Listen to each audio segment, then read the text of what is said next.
तिसऱ्या टी20त भारताचा मोठा विजय. अभिषेकला आली लहर, केला कहर. नमस्कार मित्रांनो, स्वागत आहे तुमचं आपल्या व्हिडिओत.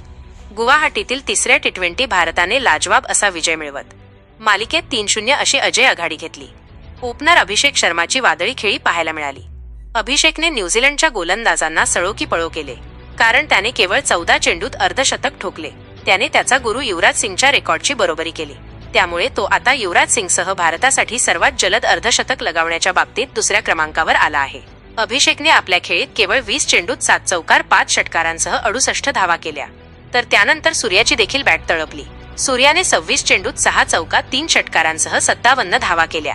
यावरून हे स्पष्ट झाले की सूर्यकुमार यादव टी20 विश्वकप आधी फॉर्ममध्ये परतला आहे.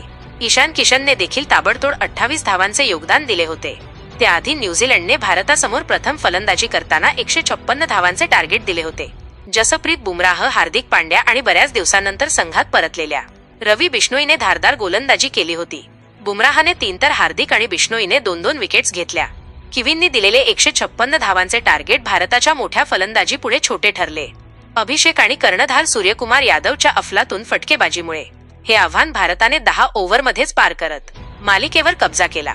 सामना संपल्यानंतर सूर्याने बुमराह आणि बिश्नोईचे कौतुक केले, तर अभिषेक शर्मा ज्या पद्धतीने फटकेबाजी करतो तीच रणनीती टी20 क्रिकेट आमची असल्याचं सूर्याने सांगितले. यासह सूर्याच्या नेतृत्वात भारताने सलग 9वी टी20 मालिका जिंकली. तुम्हाला कशी वाटली सूर्या आणि अभिषेकची फटकेबाजी ते आम्हाला कमेंट करून सांगा.